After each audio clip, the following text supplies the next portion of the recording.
जय सेवा दोस्तों, मैं राहुल खन्ना के इस वीडियो में आपका स्वागत है। दोस्तों, आप जानते हो मैं आपके लिए कुछ ना कुछ लेके आता हूँ।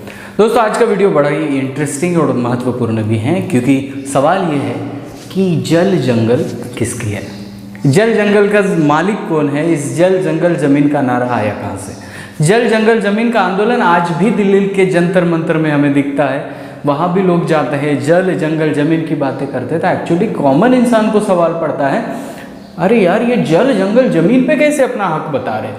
यहाँ का कोई भी इंसान तो प्रकृति पे हक नहीं बता सकता, लेकिन हाँ, यहाँ का मूलवंशी जल जंगल जमीन पे हक बता सकता है। तो इसके लिए आपको ये वीडियो स्टार्टिंग से सुनना है।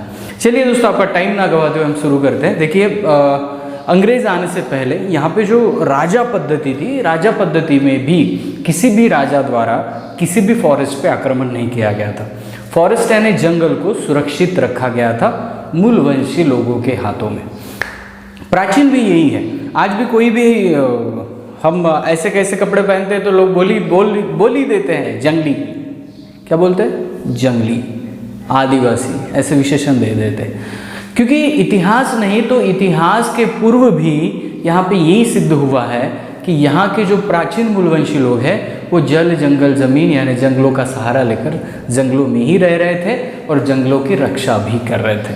आज भी आप छत्तीसगढ़ का उदाहरण देख लीजिए। आप हसदेव जंगल पे जब प्रॉब्लम आया, हसदेव जंगल को काटा जाने लगा, तो सबसे पहले आवाज़ किसने उठाई? किसी पार्टी ने उठाई, मूलवंशियों ने उठाई। तो जल जंगल जमीन को सिर्फ ये बोलते नहीं है, तो इसकी रक्षा भी करते हैं, लेकिन इनके हाथों से धीरे धीरे खींचा जा रहा है। और जल जंगल जमीन का अधिकार क्या है, ये आज के इस वीडियो में आपको मैं बताने वाला हूँ। अंग्रेज़ों के काल की थोड़ी पहले की बात करते हैं। तो ये था कि हर गांव का एक जंगल होता था। एक गांव बिना जंगल के परिपूर्ण नहीं होता था। उस गांव को जंगल होता था। अभी आपको जलाने की लकड़ी लगती है, लाइए। आपको कोई सामान बनाने के लिए लकड़ी लगती है, लाइए। आपको सब्जी चाहिए, लाइए। आपको फल चाहिए, लाइए। यानी हमारा जो आपको दवाई चाहिए, जड़ी बूटी चाहिए, वो भी लाइए। जंगल एक ऐसा मुख्य स्रोत था जिस स्रोत पे पूरा गांव डिपेंड था। कोई बैम्बू के काम करते थे, कोई अलग अलग काम करते थे, कोई सब्जियां निकालते थे। जो भी काम है वो जंगल के बिना अधूरा था। आज भी 2022 में भी हम जंगल पे निर्भर है।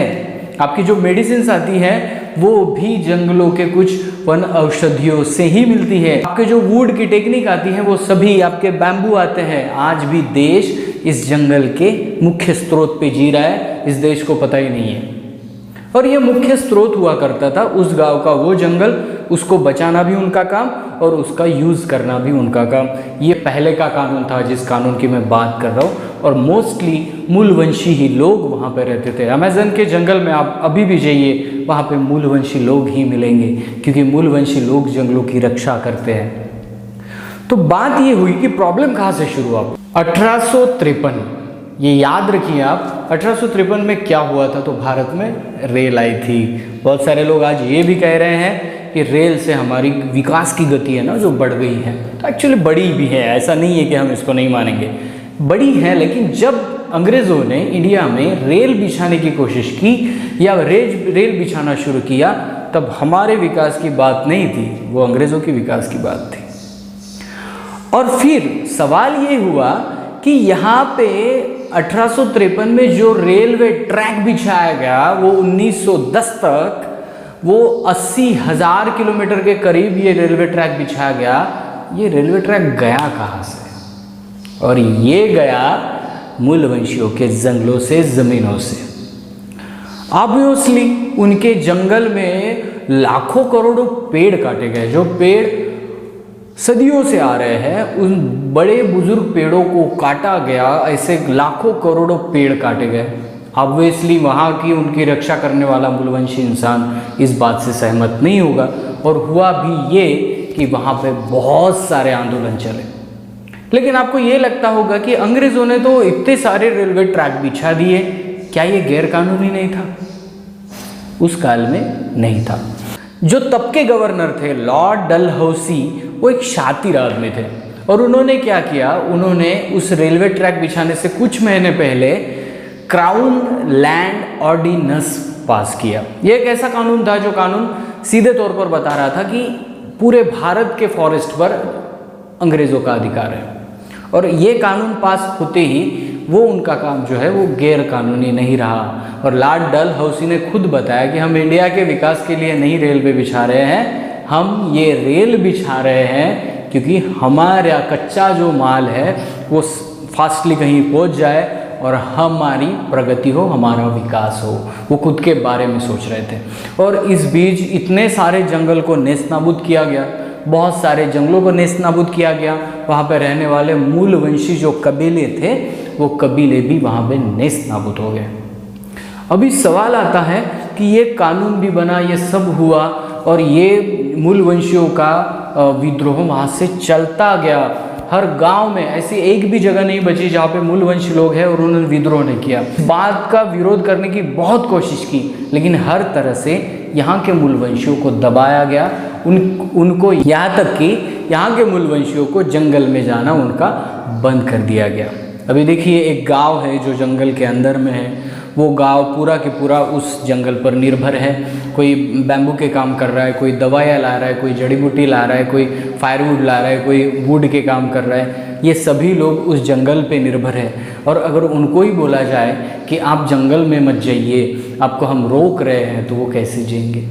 उनका मेन सोर्स चला जाएगा। आज भी इस देश का 33% जो भाग है वो जंगल है, और इसी जंगल से जो भी चीज़ें आती हैं उस पर आज हम निर्भर हैं। लेकिन तब ये सिचुएशन अलग थी, और उन दिनों हमारे मूलवंशी लोगों को जंगल में जाने पे बहिष्कार डाल दिया गया था। बहुत विद्रोह हुआ था उस काल में, लेकिन ऐसे विद्रोह की जानकारी आपके इतिहास की किताबों में नहीं है, आपको अलग से ढूंढना पड़ेगा।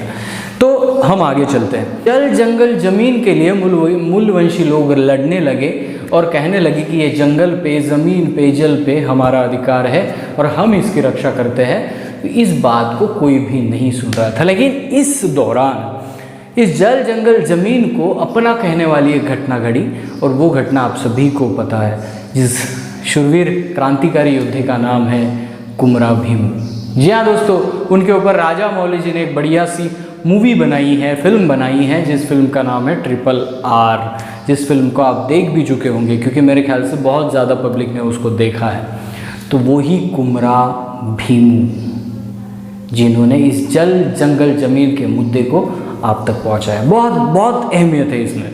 कुमरा भीमू की जो स्टोरी है वो स्टोरी ये है कि वो पहले से विद्रोही थे। पहले से विद्रोही होने के कारण झूठ के खिलाफ आवाज़ उठाना ये पहले से उनका काम था। वो कुछ दिन फरार रहे थे। निज़ाम शाही थी हैदराबाद में, और इधर पूरे अंग्रेज़ थे, और बीच में कुमरा भीमू लड़ रहे थे।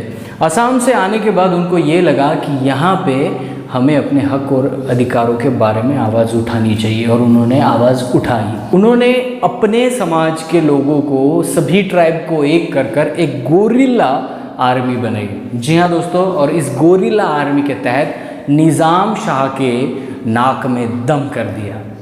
इतना कि उन्होंने मांगे रखी कि यह मांग ये थी कि ये हमारी ज़मीन है, ये हमारा फॉरेस्ट है, आप यहाँ से निकल जाओ। इनके विद्रोह ने आग ले ली, तब निज़ाम को भी झुकना पड़ा, और निज़ाम ने ये शर्त रखी कि हम आपको एक प्रदेश दे देंगे जिस पे आप अपना राज करिए। लेकिन कुमरा भीमू का ये मुद्दा कभी भी नहीं था। उनका मुद्दा ये था कि एक स्वतंत्र गोंडवाना जाए और कहा जाए कि जहाँ पे जो मूलवंशी लोग हैं उनको वो प्रदेश स्वतंत्र किया जाए। और उन्होंने कुमरा भीमू ने निज़ाम का जो ऑफ़र था ज़मीन जंगल का, प्रदेश का, उस ऑफ़र को ठुकरा दिया और कहा कि ये मेरी अकेले की कहानी नहीं है, तो ये पूरे देश में रहने वाले मूलवंशी लोगों की कहानी है, क्योंकि उनका अधिकार है यहाँ के जल, जंगल और ज़मीन पर। ऑब्वियसली कोई भी राजा, उसके जगह निज़ाम नहीं होते तो कोई और भी राजा होते तो भी इनका ये प्रस्ताव मान्य नहीं करते। क्यों? क्योंकि अगर वो मान्य करते तो उनको वहाँ से निकलना पड़ता था, सभी ट्राइबलों को ये क्षेत्र देना पड़ता था, तो वो कहाँ के राजा। ये ऑफर देने के बाद भी कुमरा भीमू ना मानते हुए निज़ाम ने फिर उनको मारने का हुक्म दिया। लेकिन वो कुमरा भीमू थे, उन्होंने गोरिल्ला आर्मी बनाई थी और कुमरा भीमू को पता था कि अभी आज नहीं तो कल आर्या पार की युद्ध लड़ाई होगी। और इस लड़ाई में उन्होंने गांव-गांव छोटे बड़े लोगों को, सभी कोयतुरों को, सभी मूलवंशी लोगों को जमा करना शुरू किया। वो गांव-गांव जाते और लोगों को यही बताते कि ये जंगल ज़मीन, ये जल जंगल ज़मीन तुम्हारी है, इस जल जंगल ज़मीन पे अधिकार तुम्हारा है। कोई भी राजा, कोई भी सिस्टम, कोई भी गवर्नमेंट तुम पे अधिकार नहीं जमा सकती, क्योंकि यहाँ के मूल मालिक तुम हो। कुमरा भीमू के साथ लोग जुड़ते गए, कुमरा भीमू की विचारधारा पनपने लगी, कुमरा भीमू का नाम दूर दूर तक फैलने लगा। और यही दिक्कत थी कि निज़ाम को कुमराम भीमू खटकने लगे और निज़ाम ने प्लान किया कि उनको कैसे मारा जाए। और कहते हैं ना, खंजर सामने से आ जाए तो कुछ नहीं लगता, लेकिन पीठ में घोंपा जाए तो सबसे बड़ी तकलीफ होती है। और हमारे वीरों के साथ यही हुआ बाबूराव शेरमाके के साथ, और यही हुआ कुमराम भीमू के साथ। अपने ही लोगों ने खबर दे दी निज़ाम को कि यहाँ वहाँ एक स्थल में कुमराम भीमू और उनकी टीम है, और पूरे निज़ाम ने वहाँ पे सैनिक को लेकर घेरा डाला। एक्चुअली कुमरा भीमू और उनके सैनिकों के पास पारंपरिक हथियार थे। पारंपरिक हथियार यानी भाला, बर्ची, पत्थर, फावड़ा, कुल्हाड़ी, ऐसी चीज़ों से कुमराम भीमू के सैन्य तैयार थे। और तब की टेक्निक वाली बंदूकें लेकर निज़ाम के सैनिक तैयार थे। आपको पता है कि ये युद्ध वन साइडेड था, और जिस क्षेत्र में ये लास्ट युद्ध हुआ उस क्षेत्र को कहा जाता है आज जोड़ेंग घाट। जी हाँ दोस्तों, आप कभी गूगल पर सर्च करके देखिए, वहाँ जाके आपको एक अलग स्टोरी सुनाई देगी जो इस RRR मूवी में कभी सुनाई नहीं गई। कुमराम भीमू जितना इस मूवी में दिखाया गया उससे कुछ ज़्यादा, बहुत ज़्यादा थे, लेकिन उस मूवी में उतना ही दिखाया गया जितना एंटरटेनिंग के लिए काम आता है। कुमराम भीमू को आगाह किया गया कि आप हमें सरेंडर कर दीजिए, लेकिन कुमरा भीमू जानते थे कि मैंने अगर सरेंडर किया तो पूरे देश के मूलवंशी लोगों का मिशन यहीं पे ख़त्म हो जाएगा। और कुमरा भीमू ने सरेंडर नहीं किया। फायरिंग की गई, तहसीलदार ने आवाज़ दिया, फायरिंग की गई, और उस फायरिंग में कुमराम भीमू समेत उनके जो भी लोग थे 15 लोग, वो वहाँ पे शहीद हुए। और यहाँ से जल जंगल ज़मीन का मुद्दा भारत के हर कोने में पहुँच गया। तो कुमराम भीमू की शहादत, कुमराम भीमू का बलिदान जाने के बाद भारत के कोने कोने में मूलवंशी समुदाय एक नारा देने लगा, जिस नारे का नाम था जल जंगल ज़मीन। 2016 से 18 के काल में पत्थलगड़ी आंदोलन को आपने देखा। पत्थलगड़ी वो सिस्टम है जहाँ पे अपना मूलवंशी आदमी पत्थर गाड़ के बताता है कि ये सीमा है, ये पूर्वजों की निशानी है या और कुछ, और इस पत्थरों से गाड़ कर गवर्नमेंट को बताया गया था कि ये क्षेत्र हमारा है, आप यहाँ पे घुसखोरी ना करें। और यही जो सिस्टम है जल जंगल ज़मीन का आज भी चलते आ रहा है। जंतर मंतर पे हमें दिखता है, और आज भी सवाल पूछते हैं लोग वन विभाग से कि क्या वन विभाग ने इस जंगल को जन्म दिया है?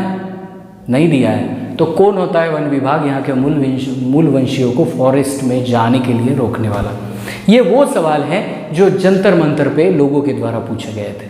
और इसलिए दोस्तों, जल जंगल ज़मीन का मालिक यहाँ का मूलवंशी इंडिजिनस पीपल है, बट आज यहाँ की सरकार ये देने के लिए मुकर रही है। 5वीं अनुसूची नहीं लागू हो रही है, पेशा कानून नहीं लागू हो रहा है, क्योंकि ये अगर अधिकार ट्राइबलों के पास आते हैं तो ट्राइबलों का विकास तेज़ी से होने वाला है। तो दोस्तों, इन चीज़ों को समझने के लिए बहुत सारी चीज़ें आपको समझनी पड़ेगी। और नेशनल फॉरेस्ट पॉलिसी भी कहती है कि जो जंगल है वो कुछ हिस्सा उसका सरकार के हाथ में होता है, कुछ हिस्सा अभी प्राइवेट कंपनियों के हाथ में है, लेकिन कुछ हिस्सा वहाँ के रहने वाले इंडिजिनस लोगों का भी है। ये नेशनल फॉरेस्ट पॉलिसी कहती है। तो दोस्तों, इस बातों से आपको ये तो समझ में आया होगा कि जल जंगल ज़मीन पे अधिकार यहाँ के ट्राइबलों का है। वीडियो पसंद आता है तो लाइक शेयर कमेंट कर देना। मिलते हैं अगले वीडियो अगले टॉपिक के साथ। तब तक के लिए जय सेवा, जय जोहार, जय आदिवासी, जय गोंडवाना, जय भीम।